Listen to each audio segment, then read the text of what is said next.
Iya, menggerakkan pasar minyak untuk saat ini kurang lebih 20 tahun terakhir ada 3 hal yang mencolok di sini, yaitu pertama terkait dengan ketegangan Timur Tengah, kemudian ada pernyataan dari OPEC dan juga terkait dengan penarikan ataupun inventory crude oil. Oke, kita mulai dari ketegangan Timur Tengah. Pertama jelas terkait dengan serangan yang dilakukan oleh tentara Houthi terkait dengan semua kepentingan Amerika yang ada di Laut Merah tersebut. Salah satunya adalah kapal tanker yang mengangkut minyak. Dan sampai akhirnya mereka terpaksa untuk menunda pengangkutan atau bahkan memutar balik untuk mencari rute lain.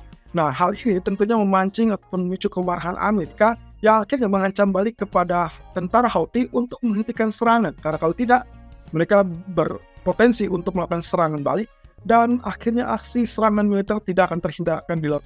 Well, setidaknya ketegangan inilah yang akan memuncak dalam beberapa hari ke depan yang jelas market akan tetap mengantisipasi ataupun mencermatinya.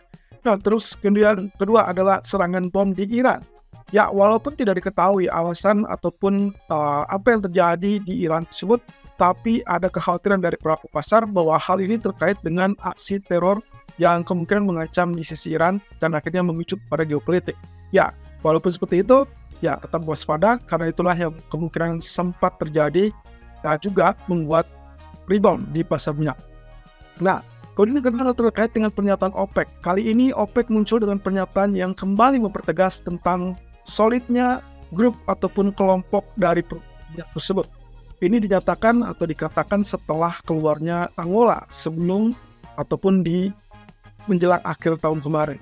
Jadi kita akan lihat potensi ini apakah tetap bisa meyakinkan pasar bahwa begitu solidnya dari keanggotaan OPEC tersebut untuk kembali menuntaskan yaitu program pemangkasan produksi yang lebih lanjut.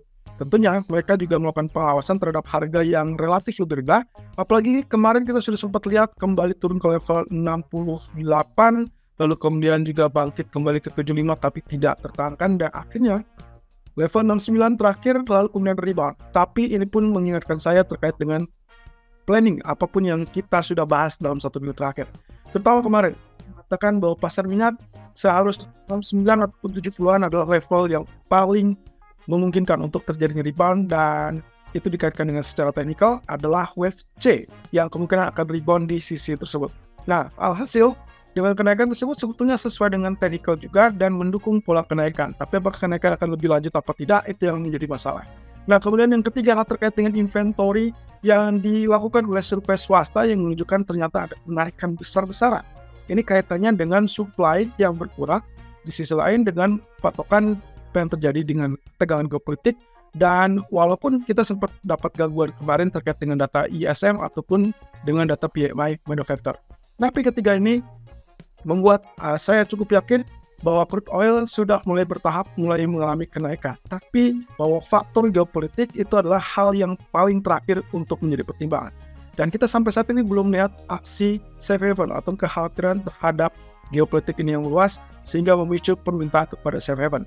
Tapi di sisi lain ada kabar bagus terkait dengan emas, di mana laporan dari British Rayonic menunjukkan ada tingkat permintaan yang cukup menanjak ataupun naik, yaitu kaitannya dengan tingkat permintaan emas.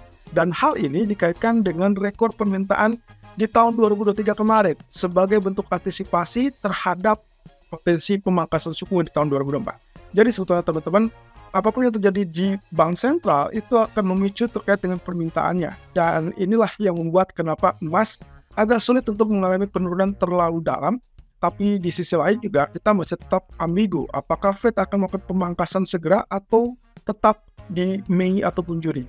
Jadi semua itu kaitannya dengan bergantung kepada data laporan pekerjaan seperti non-farm dan juga data CPI atau inflasi. Nah, menurut proyeksi dari British Mint, kemungkinan tingkat permintaan tersebut masih akan tetap naik di tahun 2024 ini, sehingga kemungkinan potensi pemangkasan suku bunga yang akan mendorong lebih lanjut terkait dengan permintaan tersebut. Dan ini berarti mau tidak mau kita menantikan data non-farm payroll besok sebagai pemicu tambahan atau bahkan pemicu utama. Selain tentunya 1 atau mungkin 2 minggu berselang, kita akan dapat laporan CPI. Dan yang paling utama sebetulnya core CPI atau inflasi inti. Dan sepertinya pemangkasan suku bunga terkait dengan hal tersebut juga dikonfirmasi dari pernyataan FOMC minutes tadi malam. Ya, 1 atau 2 hari terakhir sempat mendapatkan tekanan untuk emas, tapi ternyata hal tersebut dikaitkan dengan kekhawatiran. Kaitannya dengan laporan FOMC yang mungkin dikhawatirkan akan kontra dengan ekspektasi market. Namun, hal tersebut ternyata tidak terjadi tadi malam, sehingga akhirnya mendorong kembali rebound di pasar emas. Nah, tinggal masalahnya adalah data ADP nanti malam yang akan kita cermati sebagai bentuk awal sebelum data non-factual besok Jumat. Dan akhirnya, dari semua pernyataan tersebut, laporan menyatakan bahwa inflasi yang sudah berkurang, lalu kemudian mereka akan fokus dengan core inflation-nya dan juga laporan pekerjaan tentunya, dan juga dikaitkan dengan kemungkinan tidak terhindarkan lagi untuk potensi pemangkasan suku bunga. Walaupun mayoritas tidak menyetujui ataupun tidak sepakat kalau pemangkasan tersebut dilakukan lebih cepat di bulan Maret. Tapi apapun itu, semuanya menggarisbawahi terkait dengan inflasi. Jadi kita tunggu saja laporan inflasi tersebut, termasuk juga laporan non-factual di hari Jumat. Nah, kabar terburuk terjadi pada China, tapi sekaligus kabar ini juga bisa menjadi kabar bagus. Ya, China in trouble. Imbal hasil pemerintah China ternyata anjlok ke level 2,5%, dan itu adalah level terendah yang pernah terlihat 3 tahun lalu di tahun 2020. Nah, hal ini mengingatkan saya terkait dengan awal terjadinya krisis ataupun yang kita sebut dengan pandemi COVID-19. Di kala itu, tingkat permintaan terkait dengan obligasi pemerintah atau surat utang negara pemerintah itu ternyata turun. Dan hal tersebut dikaitkan dengan COVID yang waktu itu awal mulai didapati di China. Nah, otomatis hal ini juga akan memicu pertanyaan bagi para pelaku pasar. Apakah pemerintah China mendiamkan begitu saja? Karena jelas permasalahan ini juga membuat kemungkinan para pelaku pasar ragu untuk berinvestasi di China. Nah, ekuitas China akhirnya memerah.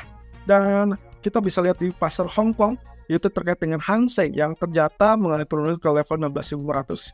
Ya, walaupun seperti demikian, sebetulnya adalah momentum yang cukup bagus seperti yang pernah kami ulas dan kami utarakan juga di rutin kuartal 2024. Dengan topik utama, top trade pick-nya adalah Hang Seng, di mana kemungkinan potensi di tahun 2024 ini bisa saja dia akan mulai berubah di tengah rally yang sudah terjadi terlalu tinggi di pasar Amerika. Jadi kemungkinan ini akan menjadi alih-alih potensi yang diunggulkan ataupun yang diincar oleh para pelaku pasar, mengingat Wall Street sudah terlampau tinggi. Lalu sementara itu dari pasar Hong Kong atau ekuitas China kecenderungannya relatif lebih murah.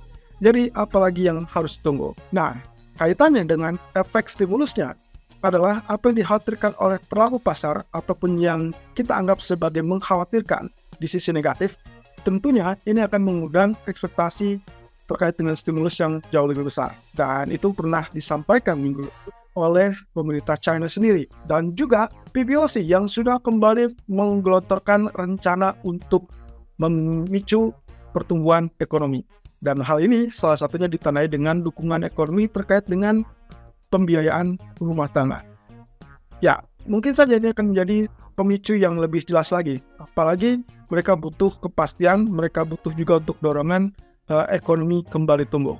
Karena semakin jelek ekonomi China, itu akan semakin mempengaruhi juga ekonomi global. Salah satunya kita kaitkan dengan tingkat permintaan terhadap minyak.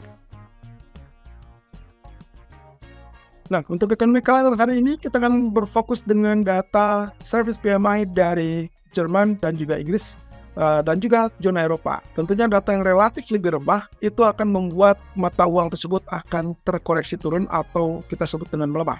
Tapi kalau ternyata datanya relatif lebih tinggi daripada ekspektasi, maka kita akan dapatkan peluang untuk mata uang tersebut mengalami rebound ataupun kenaikan. Di sisi lain, di malam hari kita akan dapat data ADP employment dan juga data klaim pengangguran mingguan dan terakhir of course PMI service dari Amerika. Ketiga data ini akan menjadi salah satu catatan penting terkait dengan data atau laporan pekerjaan. Tentunya non-farm adalah yang utama besok, tapi ADP biasanya akan memberikan gambaran.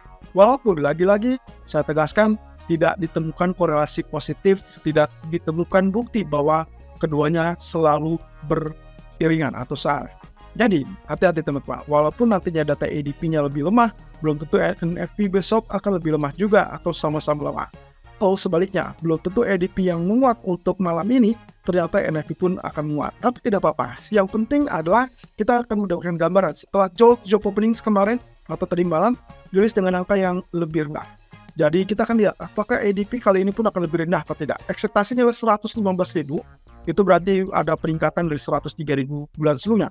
Tapi kalau misalkan data dirilis di angka 115 atau bahkan lebih tinggi, of course dolar akan kembali menjadi sisi atraktif alias naik. Dan itu akan menekan kepada emas dan juga indeks saham kembali. Nah, tapi kalau misalkan data ADP ini relatif lebih rendah, katakanlah di bawah 100.000, ini akan menjadi menarik karena posisinya akan semakin memperkuat ekspektasi pemangkasan suku bunga Fed dalam waktu dekat. Dan itu berarti negatif untuk dolar dan positif untuk emas ataupun dengan indeks saham lainnya. Tapi jangan lewatkan dengan data PMI service, karena itu juga akan menjadi jembatan pula terkait dengan laporan ketenagakerjaan. Kalau misalkan lihat dari ekspektasinya juga mengerikan, 51,3 dari 50,8, ya kita tinggal tunggu saja. Kalau negatif, of course itu akan negatif untuk US dollar, tapi kalau dia bergerak positif atau di atas ekspektasi, itu akan sangat positif untuk US dollar. That means nasib emas masih akan sangat ditentukan oleh data ekonomi, terutama yang paling penting lagi adalah mereka akan mengawasi data non-farm besok malam. Nah, dengan demikian teman-teman, hati-hati, data ekonomi hari ini dan juga besok malam itu masih akan tetap menjadi pemicu sentimen market. Tapi saya akan garis bawahi bahwa tujuan utama market adalah melihat laporan ketenagakerjaan yang akan digambarkan dari data non-farm besok. Jadi, data kemarin, data hari ini, itu adalah data komponen ketenagakerjaan yang juga menjadi salah satu rangka penting untuk gambaran non-farm besok. Kira-kira apakah menguat atau melemah ya?